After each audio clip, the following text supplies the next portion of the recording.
Bonjour, bonsoir et bienvenue dans ce 52e épisode de Kiss My Ace, le podcast de Jeux Blancs, média tennis, où vous pouvez nous retrouver sur nos réseaux, sur Twitter, sur Instagram, sur notre site également, où on partage toute l'actu du tennis mondial. Aujourd'hui, épisode spécial débrief de Wimbledon.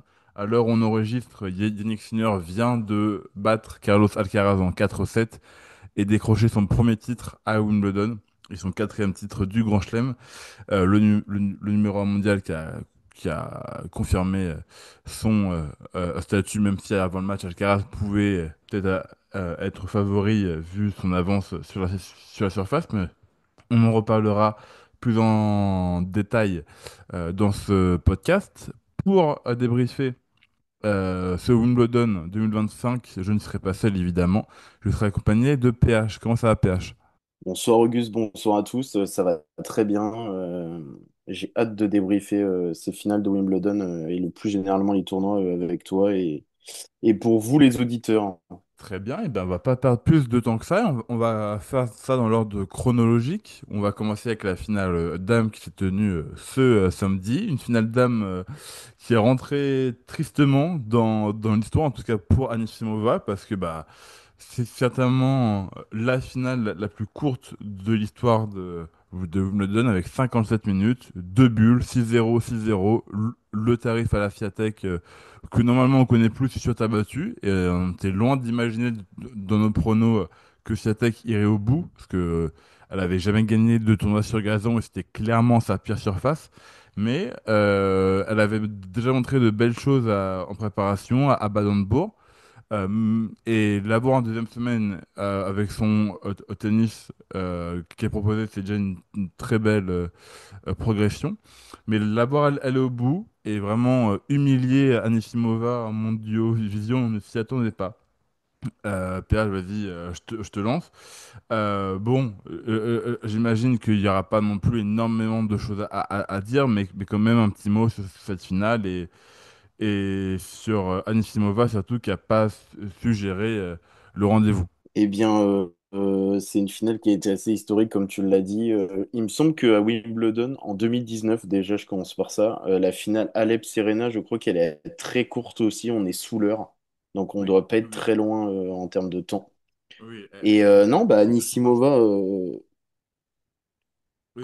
comme vous me connaissez, je vais pas y aller par quatre chemins. Nissimova, elle a réussi à nous pondre la performance la plus pathétique et pitoyable de l'histoire des finales de Grand Chelem. Donc rien que pour ça, bravo, parce que franchement, j'ai été halluciné devant mon écran. Surtout que par séquence, elle arrivait à trouver de la longueur, à déplacer Swiatek et même la mettre hors de portée, mais elle a été prise par l'enjeu. Mais ça arrive à plein de gens d'être pris par l'enjeu, mais pas pendant tout le match, quoi. Au bout d'un moment, tu, à la fin du premier set, tu te dis, bon, elle va repartir, elle va se remettre à l'endroit. Et en fait, tout au long du match, il n'y a pas une révolte. Je sais même pas si elle a une balle de break à un moment donné. C'était assez fou. Donc, Peut-être quand même. Il me semble en tout cas, s'il y en a, que je l'ai. il y en a vraiment pas beaucoup, quoi. Oui, oui, d'une a peu, mais dans mes souvenirs, dans le deuxième set plutôt, il me semble qu'elle en a. Je vais vérifier ça sur les stats. Ouais, non, non, pardon. Ah non, elle en a pas. Ouais, voilà, c'est ça. Il y a aucun moment où elle Elle en est. a pas. Elle a dû quand même faire un 40A, je pense, à un moment. Ouais, voilà. Il y a quelques jeux qui vont à 40A, mais toujours en faveur de Swiatek, sans balle de break à sauver. Voilà. Après, encore une fois, je pense que c'est plus dur pour elle que pour nous d'avoir traversé ce match. Mais pour une joueuse qui a quand même sorti la numéro 1 mondiale au tour précédent, il y a moyen de faire mieux, surtout qu'elle joue, et tu l'as dit dans ton intro, une joueuse qui de base n'est pas du tout une spécialiste de gazon et qui n'a jamais vraiment eu de résultat. Et là, alors ok, elle fait partie des deux meilleures joueuses du monde depuis 4-5 ans, enfin ouais, 3-4 ans, mais quand même, il y avait rien, quoi. Il y avait rien. C'était vraiment le néant. Et du coup, il n'y a pas grand-chose à dire, comme tu l'as dit, donc je sais pas ce que tu peux rajouter à ça, mais il y Bah, avait vraiment rien, quoi. Je vais quand même dire que, certes, elle a pas joué une spécialiste de la surface, mais quand même une femme qui avait déjà cette expérience de la finale en Grand Chelem et même dans d'autres tournois majeurs, parce que quand même, Swiatek, elle a gagné le Masters, elle a déjà 9 WTA 1000, que ce soit sur dur ou sur terre battue.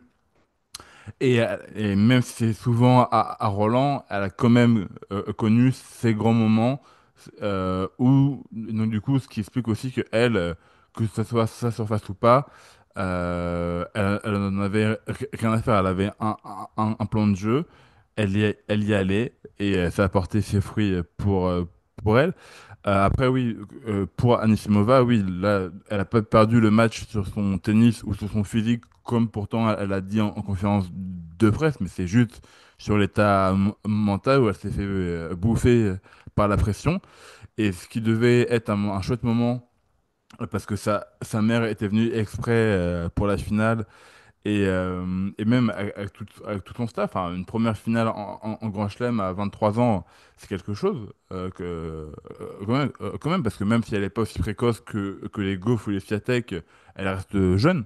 Et le rêve s'est transformé en total cauchemar, parce que bah, se prendre deux bulles devant le monde entier contre une non-experte de la surface, et de toute manière, on l'a bien vu. Hein, je pense que le pire moment, c'était sur son discours post-finale, où elle a dû revenir et parler. Et c'est sûr que dans ces moments-là, tu sais pas quoi dire, et c'est très dur. Et elle a pleuré, ce qui est tout à fait normal après une telle humiliation.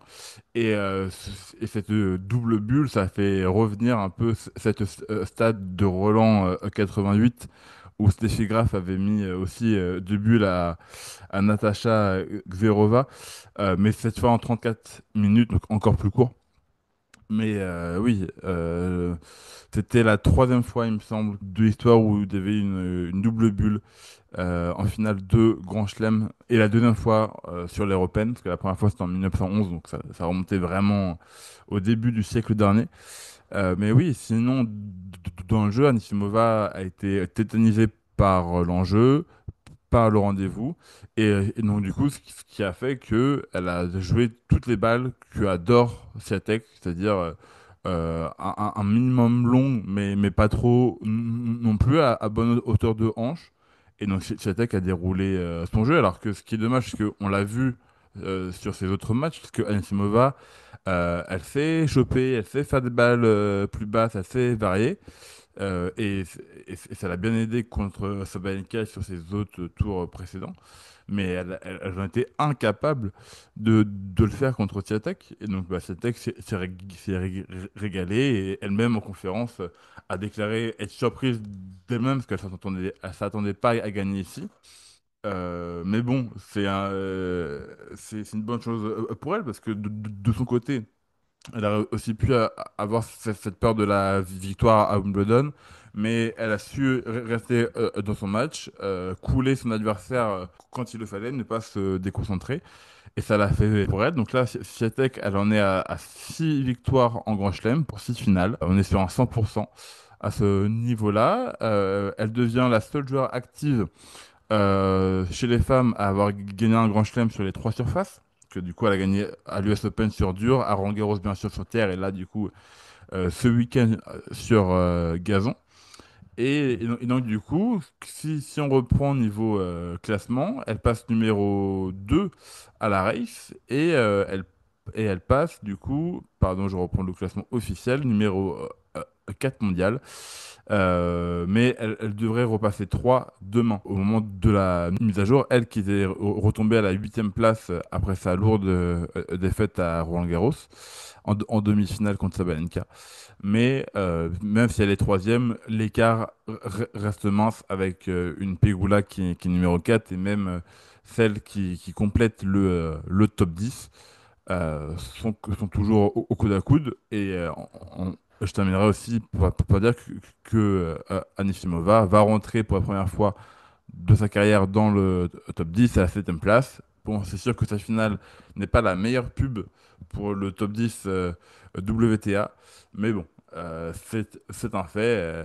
Demain, elle sera septième joueuse mondiale. Bon, je pense qu'il y a pas grand-chose d'autre à rajouter sur cette Je veux finale bien très rajouter un courte. truc, Bah, si tu me le permets. vas-y, je te permets. Là où c'est intéressant et on peut se projeter maintenant, c'est qu'on commençait à sous-entendre depuis quelques mois et à raison que Iga Swiatek pouvait avoir un complexe d'infériorité par rapport à Zabalenka du fait que sur terre battue, la différence se réduisait, puis on l'a vu à Roland parce qu'elle a perdu. Et c'est un peu le paradoxe de ce sport, c'est que du coup, le même été, elle se retrouve à gagner Wimbledon. Donc il y a un côté assez fou déjà dans ce résultat-là. Et moi, je pense que c'est un tournant dans sa carrière, cette victoire à Wim, et que ça la relance parfaitement dans la course dans la course déjà au Grand Chelem calendaire, au Grand Chelem en carrière, pardon, puisque avec Carlos et avec Yannick, mais on en parlera après, elle fait partie des trois joueurs et joueuses du coup à qui il manque un Grand Chelem pour faire le Grand Chelem en carrière, performance qui a pu être réalisée depuis Novak en 2016. Donc déjà pour ça, ça reste un événement et je suis pas sûr que l'Open d'Australie, maintenant qu'elle a gagné Wim, ça soit le plus difficile à envisager. Et par rapport au reste du circuit et aux top joueuses, ça va complètement la relancer à ce niveau-là et je serais pas surpris qu'elle nous fasse une grosse perf à l'US. Donc je pense que c'est une très bonne chose cette victoire et ça va complètement la relancer. Mm. Bah, surtout Et que elle là, en avait besoin, clairement. on est rentré dans une période où elle a aucun point à aller défendre parce que à l'US Open l'année dernière, dans mon esprit, elle fait pas grand-chose, hein. Elle perd relativement vite. Elle perd en quart de finale, ce qui, pour le niveau de Swiatek, reste tôt en, euh, dans l'absolu. Et puis après, elle a commencé sa suspension un peu bizarre. On va pas reprendre là-dessus. C'était le dossier de l'année dernière. Mais donc, du coup, sur les derniers WTA 1000, elle avait pas joué. Elle avait skip toute la tournée en Asie. Et au Master, elle avait perdu en poule. Donc là, franchement, jusqu'à la fin de la saison, elle doit avoir, alors j'ai pas fait les calculs, mais je pense qu'elle doit avoir maximum un 500 points à les défendre sur les, je pense, à peu près quasi 5000 à aller chercher si elle gagne tout. Si on prend donc Cincinnati, Montréal, l'US Open, Masters et les 250, 500 qu'elle fera entre Pékin, Yuan, etc.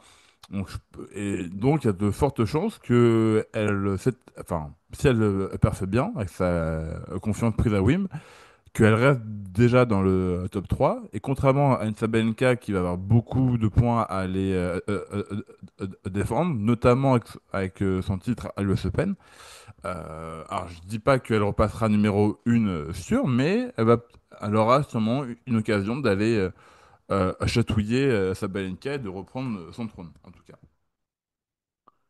Bon, si tu n'as plus rien à rajouter sur la finale femme, on va passer du côté masculin, où Yannick Sinner a battu Carlos Alcaraz 5 semaines après sa défaite cruelle à Roland-Garros. Sinner s'impose 4-6, 6-4, 6-4, 6-4 euh, contre Alcaraz dans son nouveau jardin, parce que Alcaraz était double tenant du titre. Euh, une finale, je sais pas si tu seras d'accord avec moi, mais quand même un peu à sens unique dans le sens où, personnellement, j'ai trouvé qu'Alcaraz n'a existé que 4 jeux. Dans le premier set, où il est mené 4-2, il revient à 6-4. Sur le reste du match, j'ai vraiment trouvé que Sinner était une classe au-dessus. Vas-y, je te laissais parler sur cette finale homme et de la victoire de Yannick Sinner et de la physionomie de ce match, PH. Bah, déjà, ce qu'on peut dire, c'est qu'on n'était pas sur un grand match, selon moi. Alors, on avait les standards de Roland, mais on savait tous, au fond de nous, si on est objectif, qu'on n'aurait pas ces matchs-là à chaque fois, surtout si on est amené à les avoir en finale de Grand Chelem pendant de nombreuses fois. Mais c'était un match assez bizarre, j'ai trouvé, parce que finalement, oui, quand tu vois la physionomie, tu vois qu'Alcaraz, à part le push qu'il fait en fin de premier set pour prendre le truc, il n'y a pas grand-chose. Et en même temps, Sinner, je le trouvais assez friable sur la première moitié du match, sur son service. Il avait du mal à passer, ce qui fait que il a déjà perdu le premier set et que dans le deuxième, il était pas non plus au mieux. Et en même temps, Carlos, son service, il s'est complètement effrité ensuite. Il y avait pas mal de fautes de part et d'autre. Pareil, Sinner est moins coutumier du fait que Carlos de faire pas mal de fautes. Et je trouvais que sur certains jeux de service, il y avait 30 A régulièrement. Alors, il y a eu quelques jeux de service expéditifs, mais c'était assez bizarre. Mais finalement, quand il a fallu serrer le jeu, on a vu qu'il y avait qu'un joueur sur le court. Alcaraz, il se fait breaker une fois par set, il me semble. Enfin, en tout cas, à partir du deuxième. Et en fait, ça suffit. Il n'y a aucun moment où, à part à 5-3, enfin, à la fin du quatrième, il a deux balles de break. Mais finalement, Sinner revient assez vite et plie le truc. Donc, assez déçu de l'issue de l'issue de cette finale parce que j'ai l'impression que Carlos n'a pas eu l'envie suffisante, la volonté pour pousser ce match un peu plus loin, qui avait vraiment moyen justement contre ce Yannick qui pouvait être friable par moment. Donc, ouais, assez déçu de cette finale. J'en attendais plus évidemment, mais bravo à Yannick qui conquiert enfin un titre à oui, mais j'avoue que je pensais pas qu'il y arriverait. Même Alcaraz dans les cordes, je me suis dit, il peut totalement renverser le truc. Et en fait, son service l'a complètement plombé. Je pense que c'est la clé du match à ce niveau-là. Ça a permis à Sinner de breaker quand il fallait, parce que les premières passaient pas, ou alors les deuxièmes étaient pas bonnes. Donc, il pouvait pas espérer mieux Carlos avec ce niveau au service. Ouais, et je te rejoins sur le côté mauvais service de Alcaraz, qui a été le gros tournant de ce match, mais malgré ça, c'est plus ouais, dans l'envie ou dans la volonté de remonter ou de revenir dans ce match-là, il n'y a pas cette flamme qu'on avait très souvent chez Alcaraz, notamment en finale de Grand Chelem, domaine où il l'avait jamais perdu auparavant. Là, oui, c'était un peu plus bizarre, c'est-à-dire une fois que Sinner avait le break, qui arrivait à chaque fois dans les 4 sets, on avait cette impression que Sinner avait déjà gagné le set. Alors certes, c'est pas produit dans la première manche, mais pour les trois autres filles, et même si on a eu un petit frisson dans le quatrième set où Alcaraz a deux balles des breaks en fin de set, on a senti finir toujours très serein. Même sur deuxième balle, il achète des énormes cachous au service sans peur. Et puis, il baladait Alcaraz dès qu'il pouvait installer son rythme. Et Alcaraz n'a pas du tout assez varié dans le jeu comme il le fait à l'habitude. Et ce qui gêne beaucoup Sinner, parce que qu'on le veuille ou non, Sinner est un joueur qui adore jouer en cadence, du fond du court, en un peu boum boum à hauteur de hanche, avec des frappes très rectilignes. Alors même si maintenant il sait faire autre chose, hein, il sait jouer plus court, il a une volée plus que correcte et un très bon service, mais son plan de jeu de base, ça reste son cours, et j'envoie des gros missiles des deux côtés. Alcaraz, lui, il sait tout faire, donc il aurait il aurait pu un peu plus varier, et surtout continuer à le faire beaucoup plus souvent que ce qu'il n'a fait là sur cette finale. Et ouais, ouais, je te rejoins, je trouve que c'est un peu dommage que Alcaraz aurait peut-être pu aller chercher un cinquième set ou ne pas se mettre dans ces situations-là sur les sets 2 3 4. Euh, Oui, en fait, on peut commencer dès le départ. À partir du moment où il prend le premier set, tu te dis que s'il accélère, Sinner est dans les cordes et il plie quasiment le truc. Et oui, il bien le sûr. fait pas. Et même quand il a les deux, même quand il commence le quatrième, il a l'air d'avoir retrouvé un peu d'allant, il le fait pas non plus. Et il y a un truc qui est assez symptomatique de ce que tu dis sur se retrouver de la variété, réussir à faire mal à Sinner. Sur plusieurs jeux, quand il avait 40-0 sur son service, il se déconnectait un peu, il tentait des petites demi-volées au ras du sol, des espèces d'amorties un peu courtes, un peu mal senties. Et tu te disais, ok, heureusement qu'il a fait le boulot sur le début du jeu de service parce que il, qui tente des trucs des fois qui sont un peu compliqués. Il a beaucoup insisté sur les amortis aussi, ce qui a pas beaucoup marché. Sinner a été très réactif et avec sa compétence sur les glissades a réussi à inscrire des super points d'ailleurs là-dessus. Mais il avait l'air ouais, un peu déconnecté et beaucoup trop contre un joueur de ce standing pour espérer quoi que ce soit, Ouais, je trouve. alors que Sinner était, on l'a vraiment vu, il était full focus. Il voulait vraiment se remettre sur de bons rails. Surtout après cette défaite cruelle à Roland-Garros, où il a 3 balles de match à la suite où il perd tout de même à la fin. Donc là, une victoire très importante pour Sinner, au-delà de son premier Grand Chelem sur gazon à Wimbledon et de son quatrième en carrière. C'est plus le fait de purée, je mets enfin fin à l'hémorragie, donc parce qu'il était quand même sur 5 défaites de suite contre Sinner, contre Alcaraz, pardon, et plus la dernière en date, il y a 5 semaines, vraiment traumatisante pour lui. Enfin, alors qu'on a déjà vu d'autres joueurs sur le circuit, genre quand par exemple un Medvedev perd en 2022 à l'Open d'Australie contre Nadal, ça lui nique toute sa saison.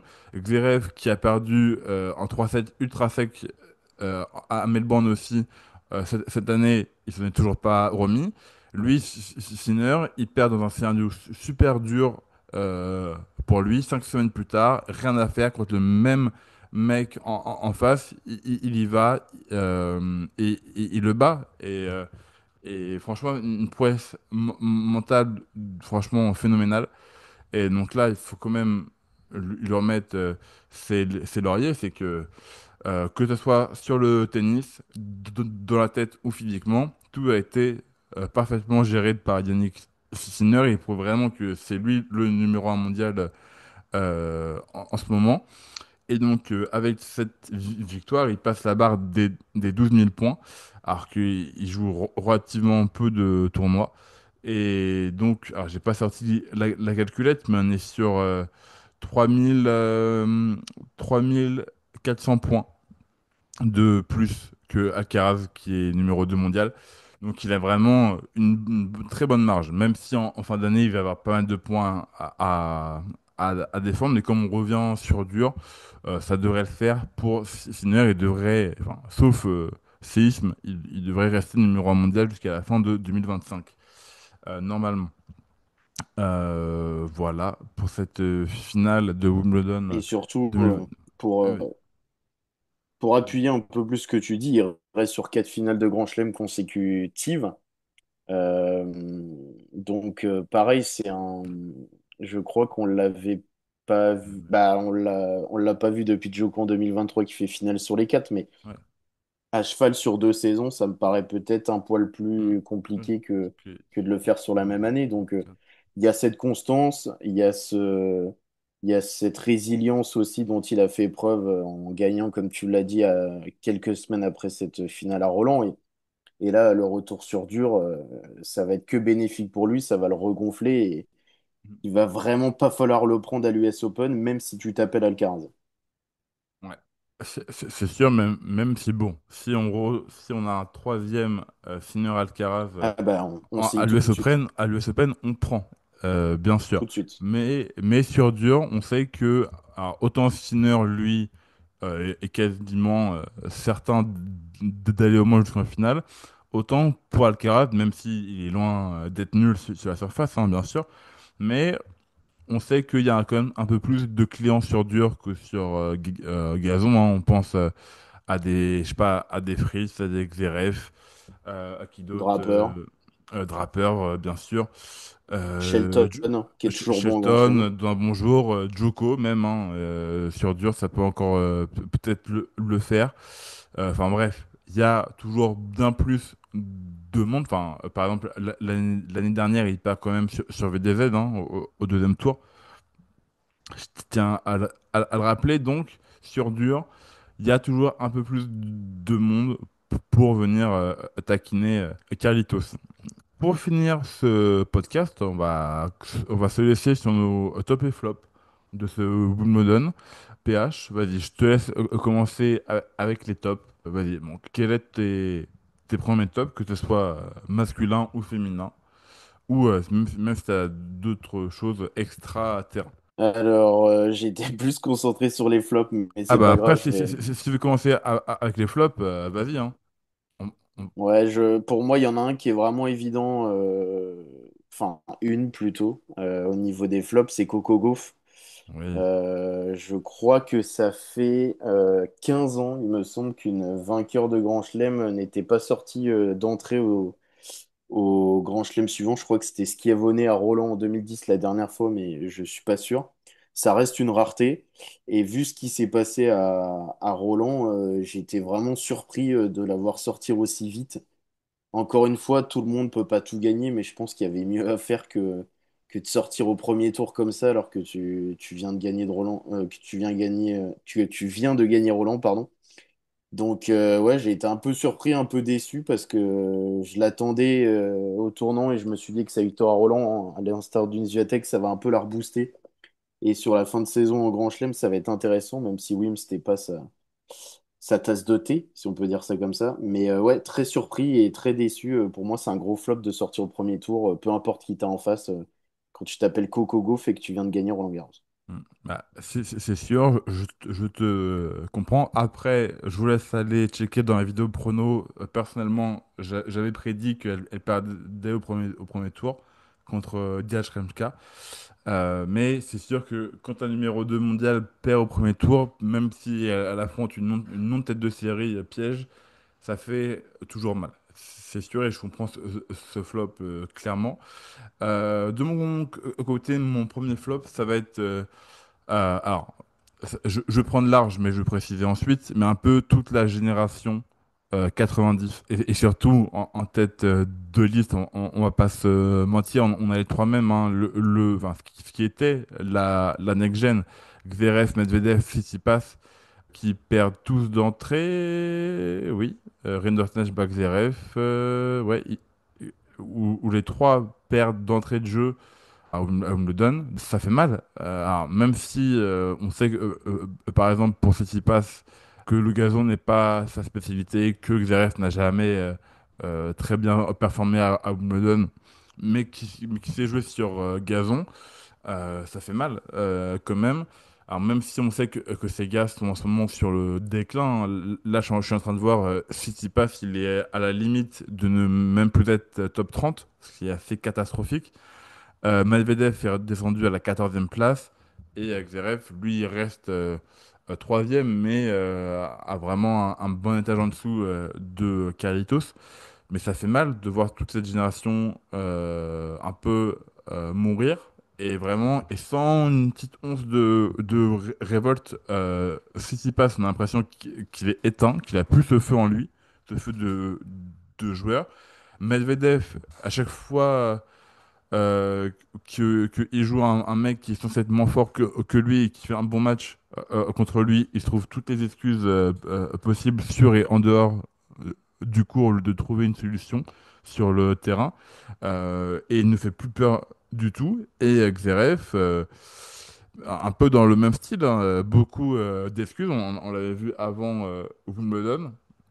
Et puis aussi beaucoup de mots pour peu d'actes. Et c'est sûr que ça fait mal et que cette génération est en train de vraiment mourir sans avoir vraiment pris sa chance. Alors, même s'il y a des circonstances atténuantes, hein, bien sûr, ils sont tombés sur la fin du Big Tree, certes, mais quand même sur eux. Mais voir aussi la génération suivante, Sinner et Alcaraz, leur marcher dessus, ça doit être assez dur à digérer et à accepter. Mais là, j'ai peur qu'on ait perdu les trois à tout jamais. Et peu importe la surface, et alors peut-être un peu moins pour Xerep, mais notamment pour Tsitsipas et pour Medvedev, j'ai l'impression surtout qu'ils ne font plus peur à personne. J'ai l'impression que tu peux être 130e mondial, tu prends Tsitsipas au premier tour de n'importe quel grand chelem et te dire, bah ouais, j'ai totalement ma chance et je vais aller chercher ma perf. Et c'est un peu ce qui s'est passé là, hein, où un Bonzi a pu battre Medvedev, un Rinderknecht a pu battre Xeref, et Tsitsipas, il perd tôt, mais j'ai même plus en tête contre qui il perd contre Royer, aussi un autre Français. Certes, il abandonne, mais sur les premiers sets, il se faisait bouffer. Donc bref, c'est un peu mon flop et voilà. Et cette génération un peu qui meurt. Est-ce que tu as Je d'autres sais pas si flops? tu l'as, je sais pas si tu l'as précisé sur les trois de la génération 90 où je suis totalement d'accord. Euh, le Medvedev en conférence de presse, il me semble, à la fin de son match, il dit que, enfin, en gros, quand on lui explique que ça commence à devenir compliqué pour lui, il dit non, non. Là, ça se joue sur quelques détails. Enfin, il y a un aspect de se voiler la face Mm. Fou. qui est assez édifiant et je vois pas quelle solution ou quel levier ils peuvent activer quand c'est Tsitsipas. Bon, bah là, il va changer de coach, c'est Ivan Isevich, donc peut-être que pas l'impression que pour l'instant Même il se son passe coach, grand-chose. même son nouveau coach, il le termine en conférence de presse. C'est quand même terrible. Oui, quand il a fait le bilan sur le tennis actuel. Oui, ou non, ou Goran a dit de toute ma vie, j'ai jamais vu un joueur qui s'entraîne aussi peu, qui a une préparation aussi mauvaise et qui est pas prêt et qui est Ah ok, bah, aussi j'avais peu. pas vu ça.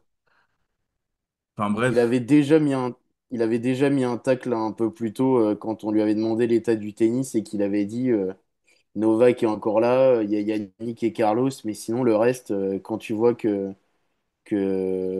Deminor et je sais pas, septième imaginons, et il citait d'autres noms, ça fait un peu peur. Donc le constat est assez lucide et c'est ce qu'on pense tous. Et mm, ça renforce aussi, je pense, la manière générale de ce que tu disais. Il y a très peu de joueurs qui font peur en fait. mm. La vraie conclusion, c'est ça. Il y Bah, a deux, trois joueurs, d'autres où tu Sinner, te dis, Alcaraz, Djoko sur les grands chelems mais c'est à peu près tout quoi. bah, on va dire ça c'est tout et en général. Et on peut commencer peut-être à dire Draper quand on est en forme. À la limite, si on veut être gentil. Ouais, mais il y en a d'autres, hein. Il y en a d'autres. Fritz aussi est assez régulier, t'as pas forcément envie de le prendre. Enfin, il y a quelques joueurs, mais on reste quand même sur une base extrêmement faible. C'est ça. Bah, quand on voit, par exemple, alors, je sais pas si tu as vu ça, mais Djoko est numéro 3 à la Reich. Alors qu'il doit jouer 3 ou 4 tournois. C'est quand même grave. C'est quand même très grave. Ouais, il arrive à sauver sa saison parce qu'il fait dernier carré dans les trois Oui, c'est ça. grands chelems. Mais, Oui, oui. et même ces derniers carrés, je les trouve d'une certaine manière un peu frauduleux parce que, à part Alcaraz à l'Open d'Australie, quand il affronte vraiment un joueur d'un haut standing, il gagne pas, quoi. Mais c'est ça. Mais que à 38 ans, Novak Djokovic soit troisième à la race derrière les deux fous jeunes, là, c'est pas normal. Quand, quand je vois que derrière lui, il y a Zverev, Draper, Fritz, Shelton, un demi-nord, Rune, bon, voilà. Enfin, c'est grave. Tous ces mecs-là devraient être devant. C'est pas normal que à la race, par exemple Fritz ait quasi 1000 points de retard sur Djoko. C'est pas normal. Bon, bref. Et pour revenir sur ce que tu disais sur Medvedev qui se voit la face, j'ai envie de lui dire, même si ça se joue sur quelques détails, c'est des détails pour pas de bonzi. C'est-à-dire, et on sait très bien, même si on adore Bonzi, qu'il fera jamais demi ou finale dans des grands chelems. C'est-à-dire, si ça se joue à des détails pour passer au deuxième tour, ou pour battre quelqu'un qui, on va dire, euh, varie entre la 55e et la 90e place mondiale, pour prendre très large, c'est chaud. Donc en fait, tu admets toi-même que tu n'as plus ce qu'il faut pour aller atteindre et pour aller rivaliser avec le top 10 mondial et jouer à partir des demi ou des quarts de Grand Chelem. Parce que Medvedev, quand même, cette saison, en Grand Chelem, Wimbledon, il prend un first, Roland, il prend un first contre Nori, et Aloha, il bat Sam Rej, qui était 418e mondial à ce moment-là, pour perdre ensuite contre Tien, qui sur le match était 120 ou 130 mondial, il me semble. Enfin, au-delà du top 100, enfin, c'est grave. Qu'un mec comme Medvedev n'ait qu'une victoire cette année en Grand Chelem, alors qu'on est Wimbledon passé, que cette victoire-là est contre un mec hors top 400, C'est gravissime. Et il est censé être dans son prime, hein. C'est Oui, l'année de ses 29 ans, hein. mais Il a pas c'est ça. 35 ans, le type, hein. C'est ça. En fait, si on était dans un monde logique, la saison dans le Grand Chelem de Medvedev devrait être celle de Djokovic, et inversement. Normalement, dans un monde avec des humains Mm. normaux, et un humain normal de 38 ans est censé perdre plus vite. Et un mec Bah, dans son prime avec le jeu de Medvedev devrait faire une demi à chaque Grand Chelem. et bah, c'est pour ça qu'on pousse tous pour que des plus jeunes comme Mency, comme Draper, comme Fonseca ou d'autres continuent de step up et essayer de se rapprocher d'Alcaraz et Sinner parce que sinon on va pas se marrer dans les années à venir. Ah Enfin si, bah, on va se marrer devant les Alcaraz et Sinner, mais ça sera à peu près tout quoi. on va attendre, on va dire les premiers tours, on va attendre quelques surprises et on va espérer qu'on ait deux, trois Français au troisième tour. Et puis après, jusqu'à la finale, Sinner contre Alcaraz, ça va être long, le temps. Donc ouais, ce serait cool que ouais, les joueurs que tu as dit, les Draper, les Fonseca, Menchik, même Brunet, hein, même si il m'énerve. En soi, il a le tennis hein, pour aller rentrer dans cette cour-là. Mais le problème est ailleurs chez Holger. Bref, est-ce que tu as d'autres flops? Ouais, je suis désolé, on va croire que je m'acharne sur les meufs, mais à Roland, on avait été tous agréablement surpris de voir que pour une fois les têtes de série avançaient et se retrouvaient assez loin. Et là, il me semble qu'on a quatre membres du top 5, voire, j'ai la liste sous les yeux, pardon, cinq membres du top 6 au niveau tête de série qui n'ont pas passé le... Non, quatre, pardon, ça. Sur les cinq premières têtes de série, il y en a quatre qui passent pas le deuxième tour. C'est Ouais. effroyable. Ouais. Au bout d'un moment, Après, pour les défendre un oui, ça peu, va être le... c'était pareil chez les mecs. C'est-à-dire qu'au deuxième tour, Clairement, il y avait pas mais grand monde. c'est... La différence, c'est que chez les mecs, c'est une anomalie, c'est une rareté, ça n'arrive pas ou peu. Et là, alors oui, on va me dire, oui, mais c'est Wimbledon, c'est particulier, etc. D'accord, mais tu vas pas, vous allez pas me faire croire que Gauff, Pegula, Paulini et Zeng, elles peuvent pas battre dans un monde normal les joueuses contre lesquelles elles ont perdu, quoi. Évidemment, faut pas déconner, quoi. C'est sûr. Mais, Donc, un peu déçu à ce niveau-là. Même ok. si la fin de tournoi, il y a eu des matchs, il y a eu des matchs intéressants, notamment faudrait que je retrouve ça, Andreeva Bencic qui est assez serré, la demi Anisimova Zabalenka, mais les joueuses les mieux placées n'ont pas forcément répondu présente. Et on le voit bien, en finale, on a la huitième contre la 13e au niveau des têtes de série. C'est qu'il y a eu de la casse avant et à assez C'est grande sûr. échelle. Moi, je vais terminer quand même avec mon deuxième et dernier flop, qui va se porter sur Wimbledon, mais plus en global, en gros, sur ce tournoi-là. J'ai adoré les matchs. J'ai vraiment trouvé que quand ça parlait que de tennis, c'était assez cool à voir pour Wimbledon, parce que personnellement, je suis pas un grand fan du jeu sur gazon. Mais pour du gazon, j'ai trouvé qu'on avait quand même eu des matchs très corrects et de bonne facture. Mais c'est la même chose chaque année, mais l'organisation n'est pas au niveau d'un grand chelem. Quand je vois qu'il y a encore des couvre-feux ultra tôt à cause de certains voisins, Et pour quand... un jeu surtout. Pardon? Et pour un jeu surtout, Oui, par rapport à Shelton, par bien exemple. sûr. Quand il y a des couvre-feux, quand il n'y a pas de lumière, quand on doit mettre le toit juste pour avoir de la lumière, on est en 2025 quand même, les gars, faut se réveiller.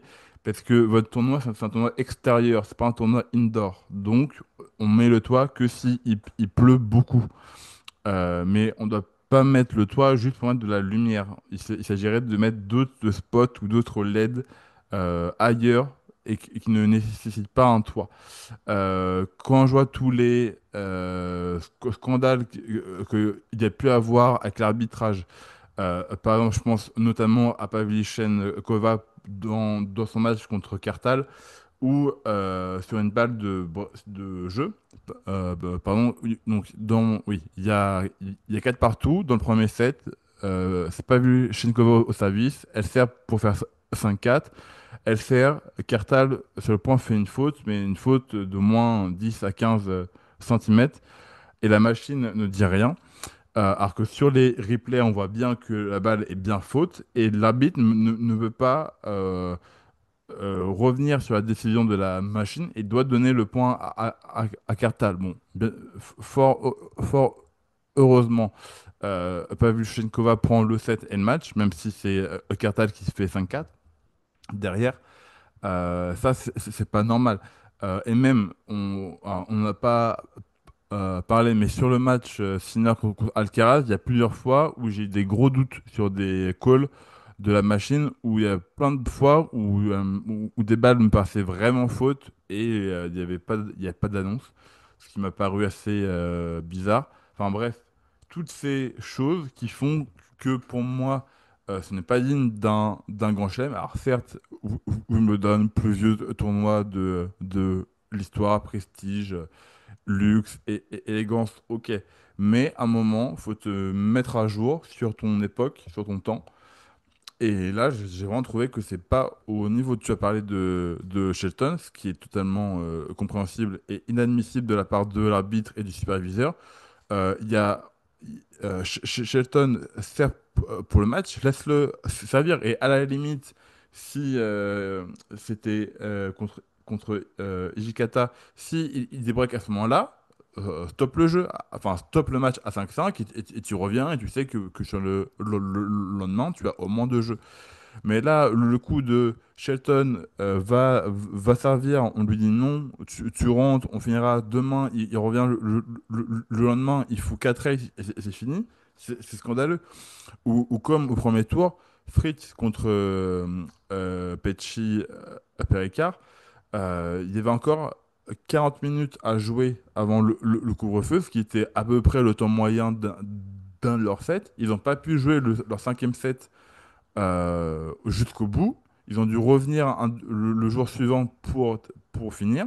Et ce qui fait que des mecs comme Fritz au début ou comme un Reed Match aussi n'ont pas eu de jour de repos. Même si c'était du coup des matchs plus courts, ils ont dû jouer chaque jour comme un Master 1000 et pas enfin, un Master 1000 d'antan et pas un grand chelem.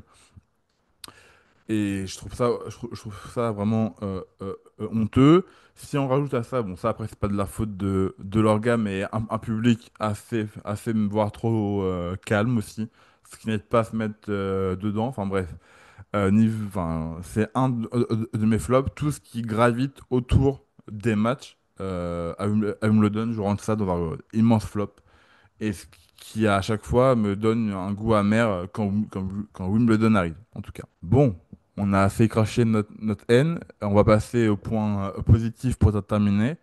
PH, si t'as des tops dans ce tournoi, c'est le moment. Vas-y.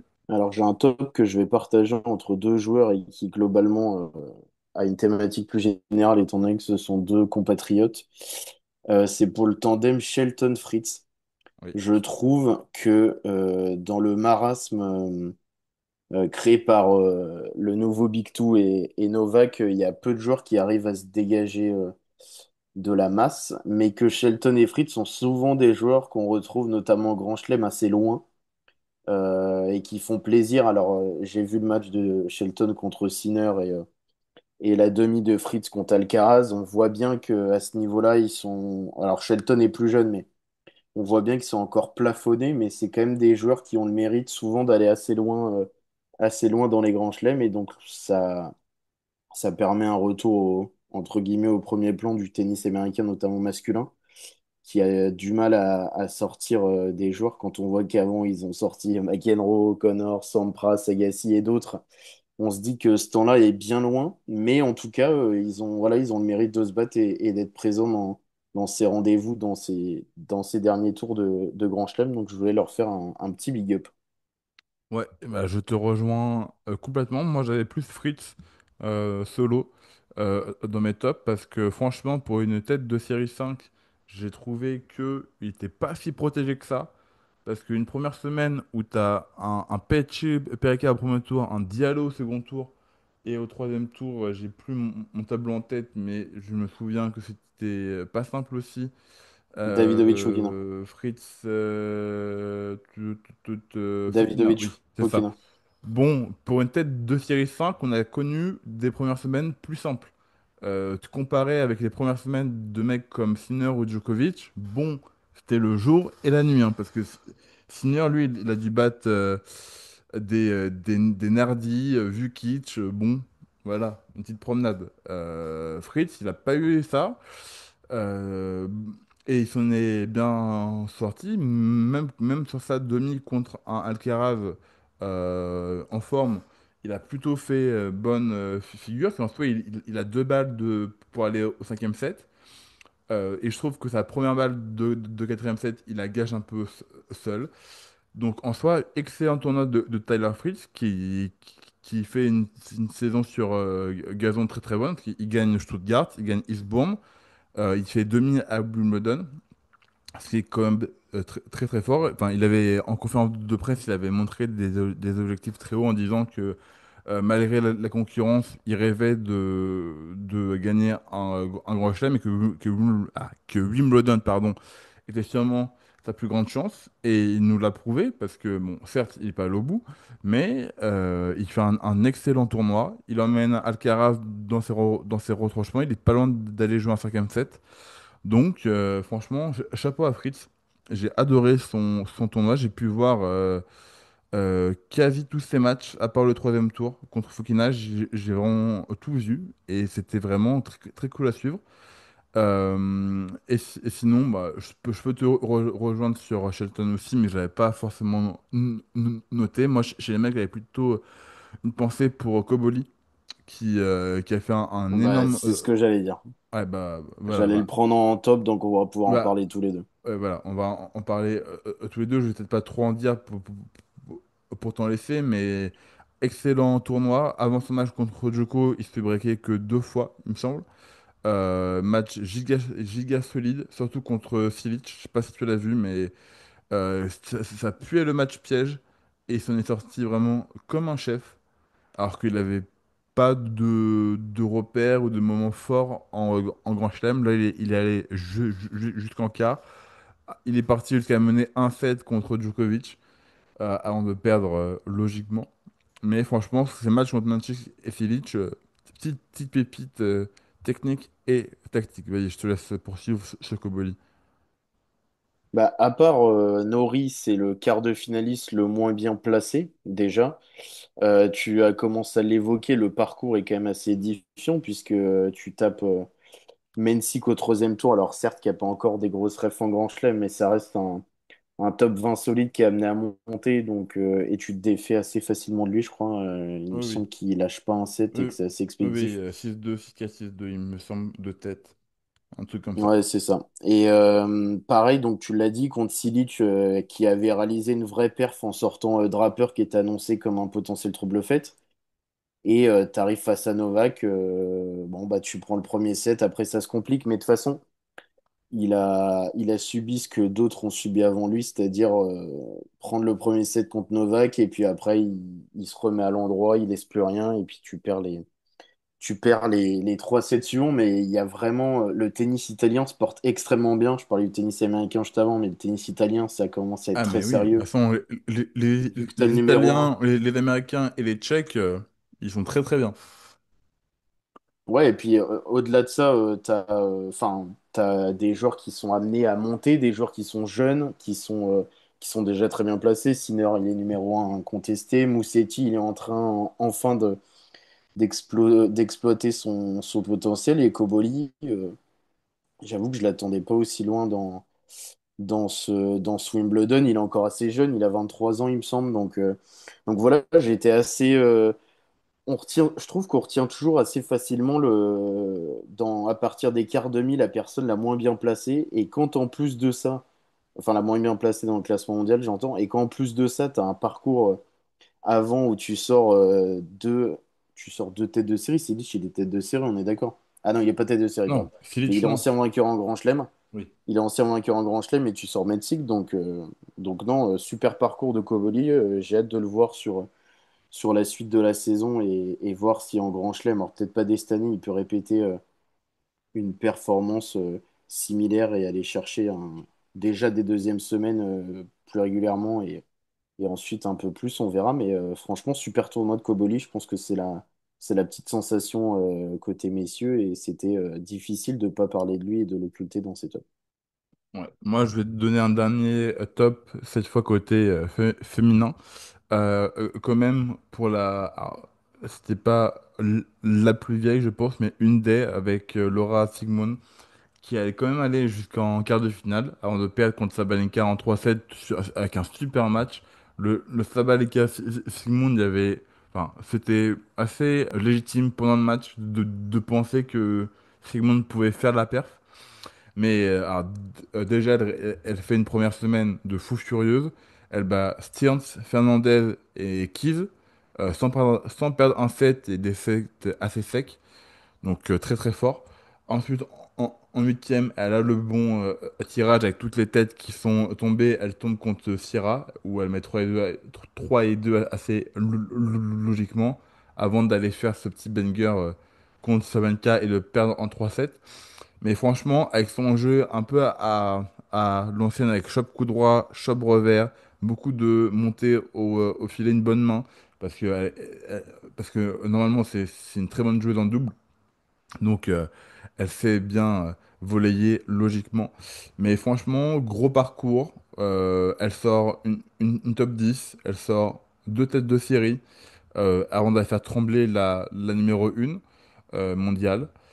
Donc franchement, j'avais envie de faire un gros big up à Sigmund qui, normalement va jamais très loin en Grand Chelem, mais là, elle a fait peut-être le Grand Chelem de sa vie ou de ces dernières années, parce que j'ai pas souvenir d'aussi bons parcours en Grand Chelem, hein. Je suis en train de voir, mais oui, c'est son meilleur parcours en Grand Chelem en carrière à Elle 37 a ans, fait, ouais, elle a fait en qu'une simple, hein, bien fois sûr. une deuxième semaine à Roland 2020, sinon ça va pas plus loin que le troisième tour. C'est ça. Après, comme j'ai dit, elle a beaucoup de titres en double. Elle a gagné l'US Open en double, Madrid en double, Indian Wells en double. Donc, bien sûr, elle sait jouer, mais en simple, c'était toujours un peu plus dur. Donc, franchement, bravo à elle. Est-ce que tu as Et elle est d'autres pas tout le noms? temps, elle est pas tout. Bah, je rajouterais Ouais. juste ça. Après, je pense qu'on aura fait le tour à ce niveau-là, mais elle a souvent en plus des tirages assez compliqués. Elle sort contre des gros noms à l'US 2023, elle sort contre Goff. Sur les deux derniers Wimbledon, elle sort contre Rybakina et Zabalenka, donc il y a quand même.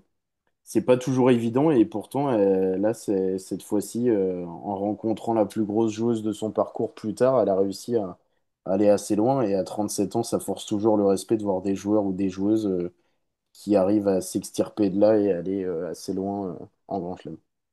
Ouais. Alors, moi, je vais quand même finir avec un petit mot pour un joueur.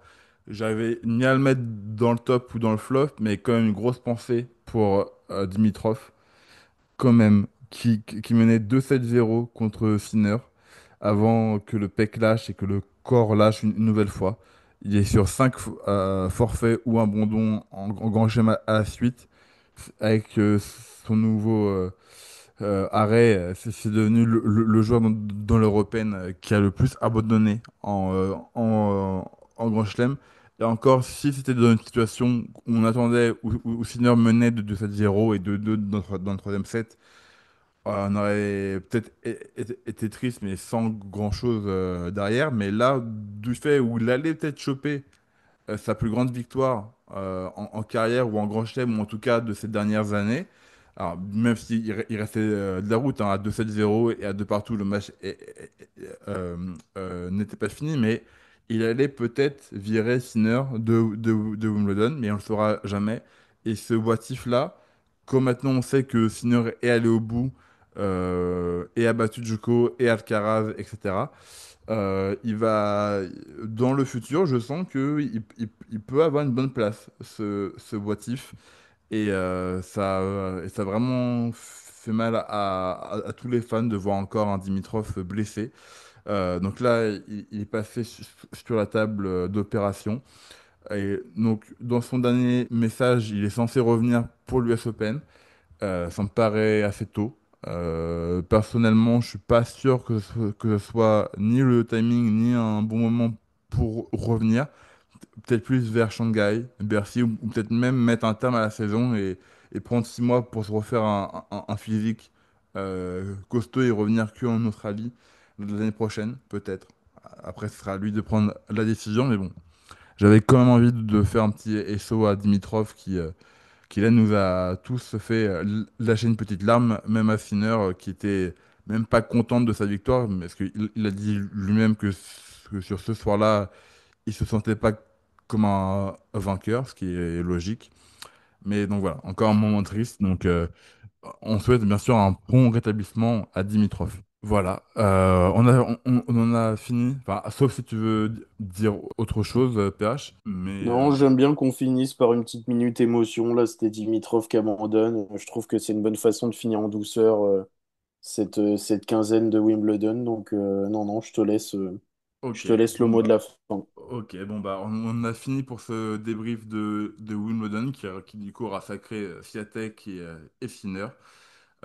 Pour cette année 2025. Du coup, maintenant on repart, c'est un peu 2 semaines retour abattu, retour sur dur aussi, avec des petits 250 à Los Cabos, à Umag, à Kisbuel, à Stad en Suède, avant de retourner aux États-Unis pour le 500 à Washington, où d'ailleurs Kyrgios est censé revenir.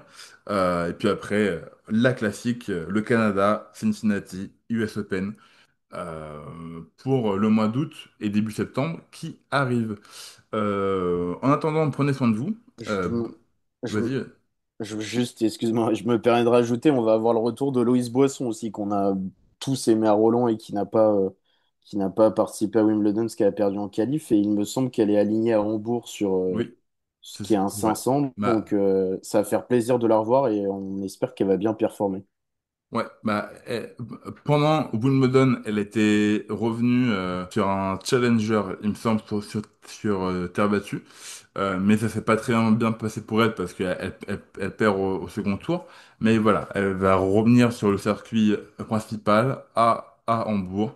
Elle joue mardi pour ceux et celles que ça intéresse. En tout cas, en attendant, prenez soin de vous. On vous souhaite une bonne soirée, une bonne journée, selon l'heure à laquelle vous nous écoutez.